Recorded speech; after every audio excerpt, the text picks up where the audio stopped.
Vi står på Bib Natura, som er et kunstprojekt, og det er lavet i samarbejde med Randers Bibliotek, som et satellitbibliotek her i Nordbyen. Vi har taget egentlig som udgangspunkt, fordi Randers Bibliotek er så integreret i Randers og er så utrolig dygtige til at formidle og lave sammenhæng og skabe møder for mennesker, og det er enormt brugt som sådan en kulturinstitution i Randers.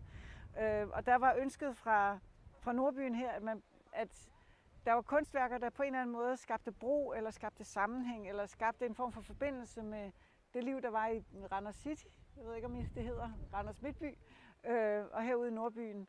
Og så har vi ligesom taget udgangspunkt i grundplanet for Randers Bibliotek, og sådan set lavet en udgravning sådan i klassisk forstand. Altså ligesom man ser udgravninger i Pompeji eller i andre steder i Egypten, for at finde ud af, hvad ligger der i undergrunden, og en måde at forstå historien på, men også at skabe en sammenhæng til samtiden.